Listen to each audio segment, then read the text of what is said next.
नमस्कार, NMF news देख रहे हैं आप। मैं हूं आपके साथ अभिषेक पुंडीर। इस वक्त देश में दिल्ली की राजनीति और दिल्ली के मुख्यमंत्री अरविंद केजरीवाल देश में सबसे ज्यादा हॉट टॉपिक बने हुए हैं। लेकिन उनके अलावा एक कहानी भी है और वो कहानी है 3 देवियों की।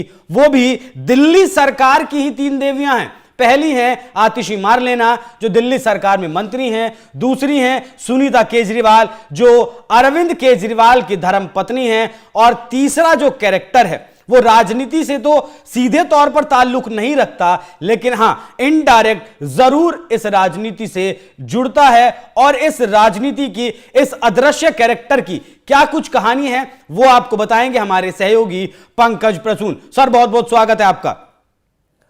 जिस तरीके से दिल्ली की राजनीति में अब 3 देवियों की जो एंट्री हुई है और जो भूचाल इन 3 देवियों से आया है, क्या है पूरी कहानी, जरा दर्शकों को समझाइए एक बार पंकज जी। देखिए अभिषेक, 2 कैरेक्टर के बारे में हम सब जानते हैं। एक है सुनीता केजरीवाल, अरविंद केजरीवाल की पत्नी, और दूसरी है आतिशी मारलेना। अच्छा, दिल्ली के लोग या देश के लोग एक बात देख रहे होंगे, एक एक करके शुरू करते हैं। सुनीता केजरीवाल जिस कुर्सी पे बैठ के प्रेस कॉन्फ्रेंस कर रही है, कभी उसी कुर्सी पे बैठ के अरविंद केजरीवाल संबोधन दिया करते थे जी। तो मैसेजिंग साफ है कि जो केजरीवाल की कुर्सी है वही मेरी कुर्सी है। अगर फिगर की बात करें तो जो कि इमेज वो क्रिएट करना चाह रही हैं। दूसरी कैरेक्टर है आतिशी मारलेना। वो कह रही हैं कि पति होगा तुम्हारा पर लव लेटर तो मेरे पास है। मतलब कि चिट्ठी जो जेल से आ रही है, हाँ वो तो मैं जारी करती हूं ना जी। तो बताओ नजदीकी कौन, केजरीवाल के बाद कौन? तो आतिशी मैं। सुनीता केजरीवाल करे कुर्सी पे कौन? तो वो कह रही है मैं। इस बीच एक और खबर आ गई। खबर यह है कि एक राघव चड्ढा है, आम आदमी पार्टी के नेता, वो चले गए विदेश। और विदेश में एक महिला के साथ उनकी तस्वीर जारी हुई। नाम है प्रिया। अब वो चिट्ठी, पंकज जी आवाज कट गई आपकी, दोबारा बताइएगा नाम।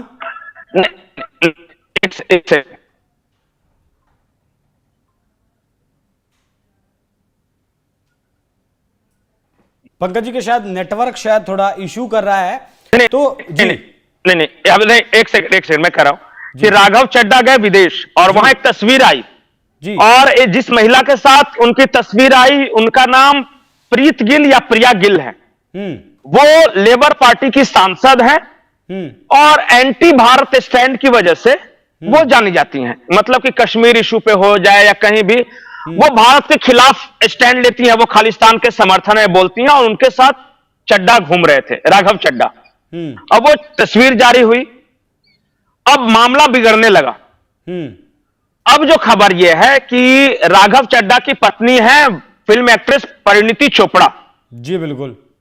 और परिणीति चोपड़ा को राघव चड्ढा का मैसेंजर बना के भेजा गया है भारतीय जनता पार्टी के एक बड़े नेता के पास कि देखिए, जब तक जो हुआ और केजरीवाल के साथ रह के हमने जो भी पाप किए होंगे, आप में रह के जो पाप किए हैं, तो मुझे कम से कम क्षमादान दे दीजिए।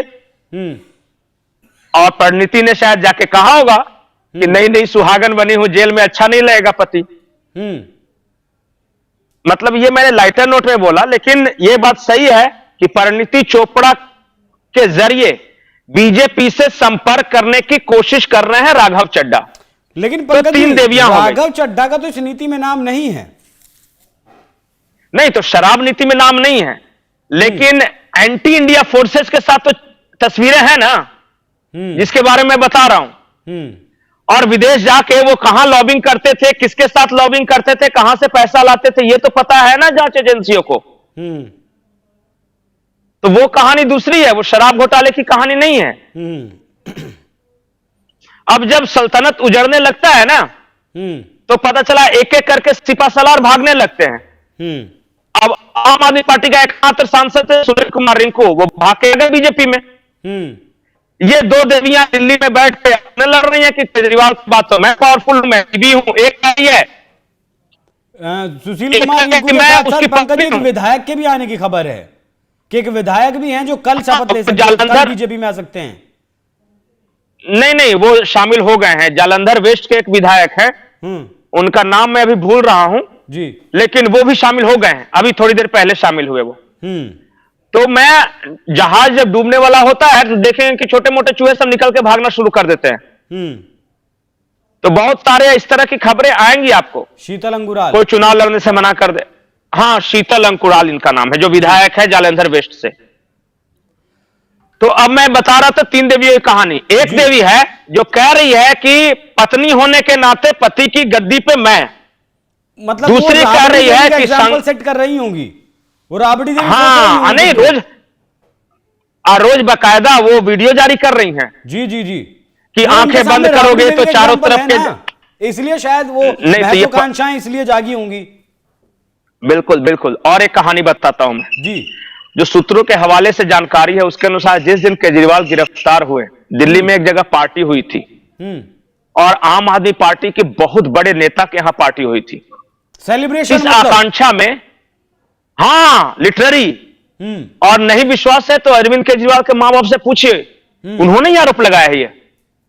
इसलिए पार्टी हुई थी, केजरीवाल तो गया, बल्ले बल्ले सीएम तो मैं बनूंगा, सीएम तो मैं बनूंगा। अब भाई केजरीवाल जाने से, हाँ, बनूंगे या बनूंगी जो भी हो सकता है। तो सोचिए केजरीवाल के जाने से कुछ लोग आम आदमी पार्टी के अंदर कितने खुश हैं तो फिलहाल कि भाई सीएम बनने लग गया। सौरभ भारद्वाज और आतिशी मार लेना, ऐसा थोड़ी ना है। देखिए, सीएम बनने की इच्छा किसको ना है? सभी को होगी। सुनीता केजरीवाल को आपने क्यों छोड़ दिया? 62 को होगी। नहीं, तो सुनीता केजरीवाल आपने छोड़ दिया, उनकी आकांक्षा है। आतिशी मार लेना की आकांक्षा है, सौरभ भारद्वाज की आकांक्षा है। और उसे एक चीज और है, जो जितनी ज्यादा नोटंकी करेगा, मतलब वीडियो जितना ज्यादा बनाएगा, सबसे ज्यादा स्कोर है। पुलिस आप चलते हुए जा रहे हैं तो नेता, आप पुलिस अगर टांगों को, हाथ पैर को उठा के ले जा रही है, तब आपका स्कोर ज्यादा है। पंकज जी, आपकी आवाज कट रही है, आवाज नहीं आ रही आपकी। नहीं, मैं ये कह रहा हूं कि उस पार्टी में अजब तरह की मार्किंग होती है कि अगर आपने आंदोलन किया और चुपचाप पुलिस उठा के ले जा रही है, आप टहलते हुए चले जा रहे हैं, तब आप बढ़िया नेता नहीं है।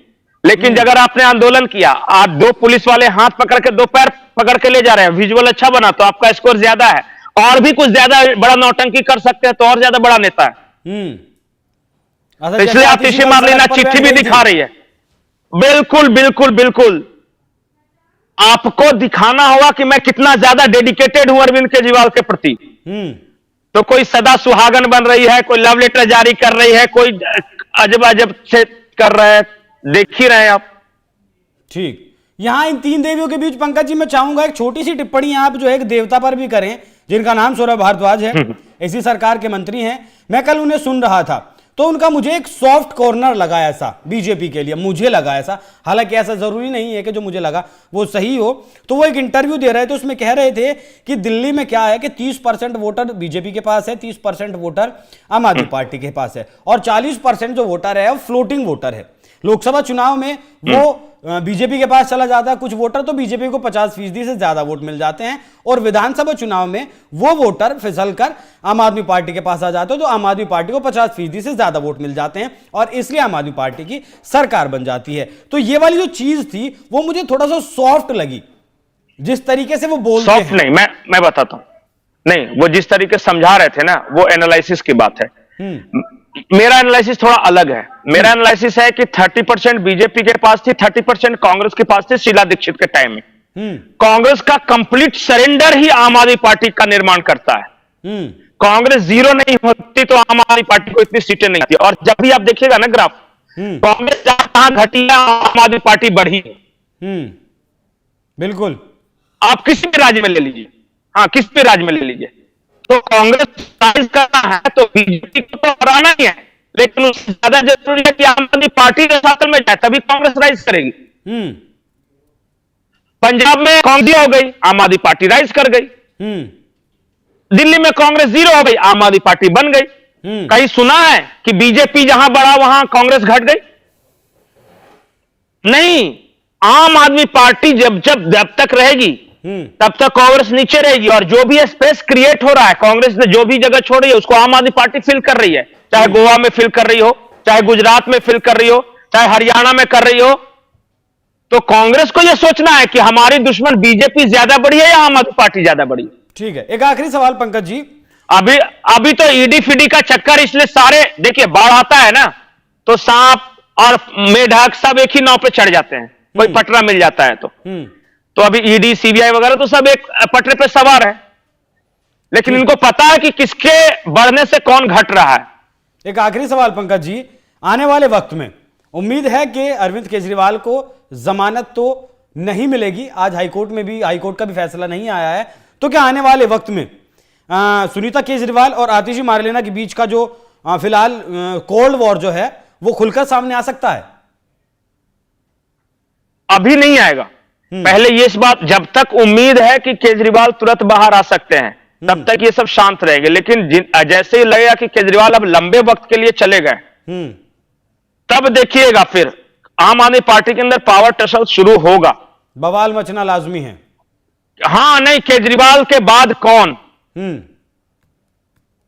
केजरीवाल तो अभी चेहरा ज्यादा, हाँ केजरीवाल के बाद कौन, अभी दो बड़ा चेहरा दिख रहा है, एक और प्रयास कर रही है सुनीता केजरीवाल, एक और प्रयास कर रही है आतिशी मार्लेना, और बीच में इन दोनों के लड़ाई के बीच में मौका देख रहे हैं सौरभ भारद्वाज। इमेज ये बन रहा है। ठीक है, अभी तो शाम तक उनको लग रहा है कैसे नहीं कि हम लोग आपस में झगड़ा भी कर ले, केजरीवाल ही बाहर आ जाए। पहले इनको स्वस्थ हो जाने दीजिए कि अच्छा, अभी पूरे घटनाक्रम को जांच रहे हैं, परख रहे हैं कि जब केजरीवाल न्यायिक हिरासत में पहुंच जाएंगे, जिस तरीके से संजय सिंह और मनीष सिसोदिया न्यायिक हिरासत में जाने के बाद अब तक वापस नहीं लौटे हैं, तो हो सकता है उस वक्त आम आदमी पार्टी के भीतर जो खींचतान चल रही है वो खुलकर सामने आए। विधायक भी कई गुट में बटेंगे, जाहिर सी बात है, एक गुट जो है कोई विधायक सुनीता केजरीवाल के साथ जाएगा, कोई विधायक आतिशी के साथ जाएगा, और जो ये फटाव है ये जग जाहिर होने की पूरी उम्मीद है। तो तीन देवियों की जो ये कहानी थी आपको कैसी लगी और क्या है इस पर आपकी राय कमेंट कर जरूर बताइएगा। नमस्कार।